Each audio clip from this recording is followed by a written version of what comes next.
in the post, whoever he is guarding gets the ball. What else? J.R. Smith is just not that bright. I'm going to go ahead and say it. He's just not that bright. It's amazing because, playing basketball, and again, I never really played organized ball. I just played a lot of what you want to call a street ball in the city of Cincinnati. And there were games against certain teams and guys. I won't call it a rivalry, but when you're playing against the same group of like 30, 40, 50 guys, cats start to get a little cliquish. You start to get favorite teams and teammates and things like that, okay?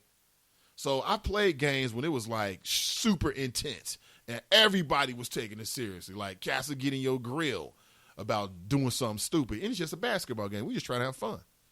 But what I noticed is that not every man has the same level of physical prowess.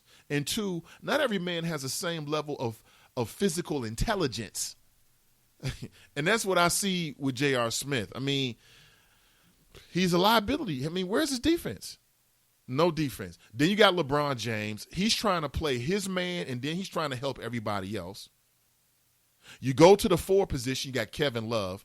Kevin Love might be a lot of things, but an athlete, I mean, technically he is, but he's not really that athletic. He's not. I don't know what kind of drills he's doing in the summertime, but he needs to increase his athleticism. And what I mean by that means the ability to move side to side, to move backwards, frontwards, all while playing defense. Okay, his lateral movement is horrible, and that's why he's not a good defender. Okay, but you can work on these things, though. So we'll see what happens. It'll be great sports entertainment. What I would say is enjoy it. If whoever wins, wins. If Golden State comes away with it, hey, props to the defending champions. They just proved to everybody that last year wasn't a fluke. That's it. Kevin Newman writes, I ain't got no quarrel with the Viet Cong. No Viet Cong ever called me the N-word. Muhammad Ali, 1966. Absolutely. Brent writes, no, there will never be another athlete of his caliber because the media won't allow black man that type of audience in this dispensation of time. Journalism has changed its stripes and have become cowards due to the corporate influence. Furthermore, athletes today won't give up that money for a greater cause bigger than self. James writes, men need to stay out of women's health issues unless they're helping move the issues forward for the good. And I agree with James. James sounds like a very smart, intelligent man. Brent writes, all of this mess about Gorilla Gate and there were 69 black folks killed over the same Memorial Day weekend in Chicago and no coverage. So much value for black life versus that of a gorilla. Crystal writes, Mr. Ivey, forgive me if I've missed it, but what is going on in Detroit? 13-year-old boy kidnapped and murdered over $75? We can argue about a damn gorilla, but mum on this, well, again, that story, understanding how the news works, understanding what people really gravitate to, quite honestly.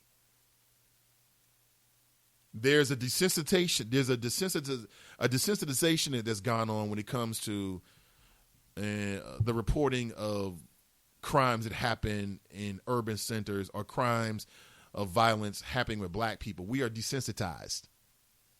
We're desensitized. And what that also means is that unless something truly spectacular happens, it's not going to catch people's attention the way it would maybe 15 years ago because we're desensitized. We're becoming used to it. We're almost numb to it. So I understand why the gorilla story got so much run because it was interesting. It was different. And then you had the visual aspect. You had this video. And listen, any study will show you when you have a news story and you got very compelling video, it's going to get clicks in a lot of cases. Does that mean that the media doesn't value black life? I mean, we've always known that. We've always known that. So I don't know. The one thing I know that's going on in Detroit is that they're dancing. The police officers are dancing in Detroit. I want to say this again. I know that the Cincinnati Police Department is going to take up this challenge, and that's a great thing and all. But can we wait until we reduce the crime rate a little bit in these cities, Detroit, Chicago, Cincinnati? That's just me.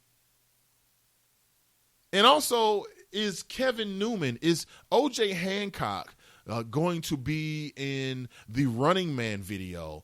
that the good folks at the Cincinnati Police Department is working on. I've been hearing they're working on it. I don't necessarily need to be in it, but I lobby that O.J. Hancock is in it because for many months now, he's been working hand in hand with the police, and he never gets his credit. Never gets his credit. Dare writes, I'm thinking, was it worth it trading Andrew Wiggins? ? Nope. Wiggins would have been better. Wiggins would have been better for this team because you take out J.R. Smith and you put in Andrew Wiggins, who is 6'7", 6'8", and growing. He's young, he can run, he's long, he can shoot threes, mid-range, and he's coachable.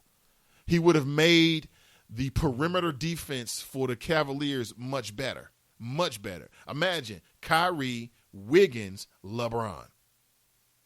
Yeah, most def. Dale writes, is that little man in the background there? Yeah.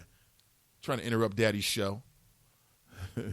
Charles writes, nope, Daryl, it wasn't. LeBron should have stayed in Miami. He changed Cleveland's future. No telling how Wiggins and Irvins would have meshed, and the team built around them. Now, Wiggins would have been better. He would have been better for this era of basketball. Okay, so here's what you would have had. You would have had Klay Thompson going up against Andrew Wiggins. That's a wash right there. Andrew Wiggins is big enough to challenge him on both sides. Matter of fact, I think he's taller. He's a little bit taller, I think, than Klay Thompson. That would have been great. Dale writes, right, Mark Jackson assembled that team. Steve Kerr was just reaping the benefits. Mark Jackson should have had another head coaching job already. Shaking my head. That's right. He should have. Craig writes, and good morning, Craig, if I didn't already say it. He writes, LeBron never should have went back to Cleveland. Then you get rid of 2 number 1 picks, one of which was the rookie of the year for sorry-ass Kevin gets no love. Right. Kevin Love's out of here. He's got to go. He's not. His lateral movement, his physicality, his ability to defend at that position is not where it needs to be. The premier player at that position is Draymond Green. That's the premier power forward in the game right now.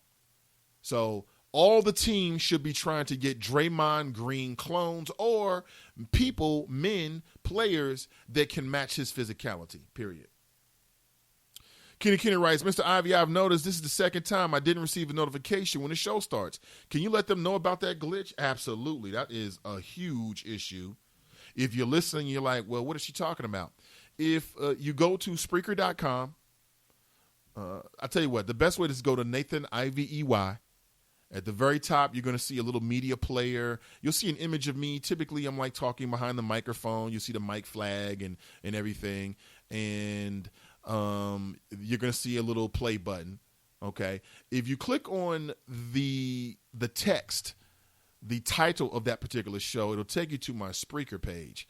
Once you do that, you'll get an option it reads follow.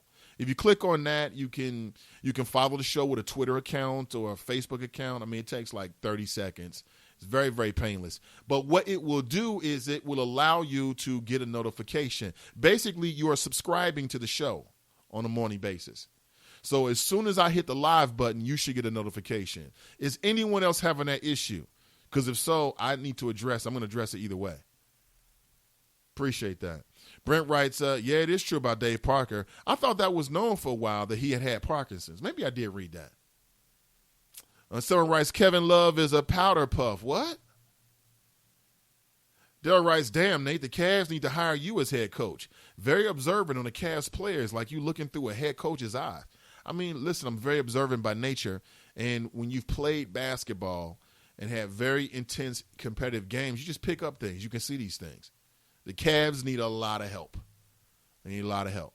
Kenny writes, if Dieters makes charges on the recent zoo incident when they need to reopen the case where the lady left her child in a hot car, I'm just saying, I agree with you, but they won't. Crystal writes, well, I think it brings up a valid point. If we are going to charge parents for allowing ill fate to fall upon their children, should we use the same thinking for parents who allow their children to be outside alone, unsupervised, in these streets? I say yes. Mike writes, I disagree with the Wiggins assessment. He's meek and non-aggressive. He no-shows all the time. Really?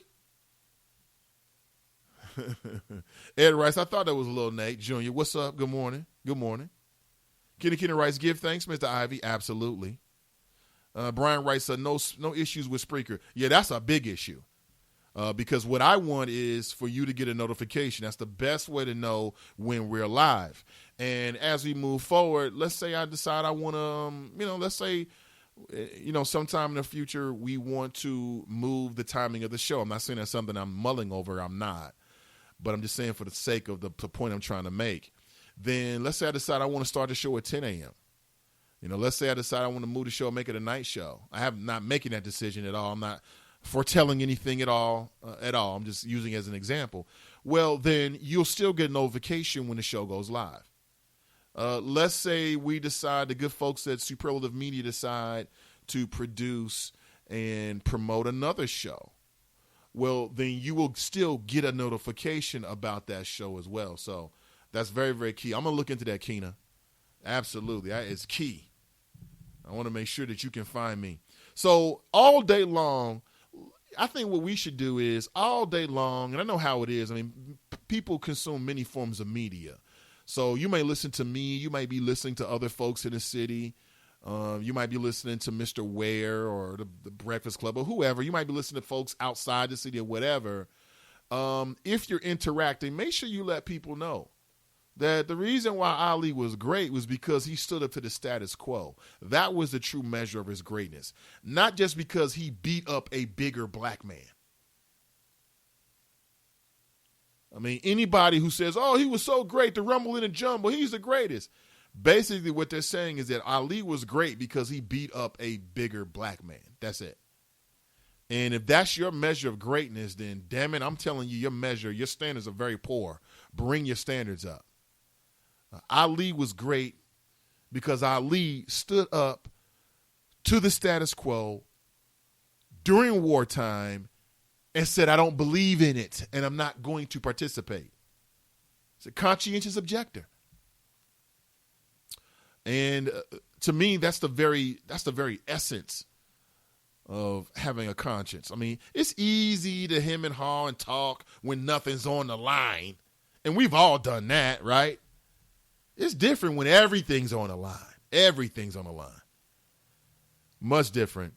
Kenny writes, I personally haven't heard anything about that until today, Brent. But we already know if your skin was clear, it would be headline news always. I'm not sure what they are talking about there. Let's see what else is popping. Oh, yeah. Well, I'm not sure how deep this is for you. I mean, into a little bit of gossip here. Anybody watch The Real? They got rid of Tamar Braxton. Tamar Braxton is no longer on The Real. There's 5 people on that show, I believe. And one of the best things about that show was they seem to all have this great relationship.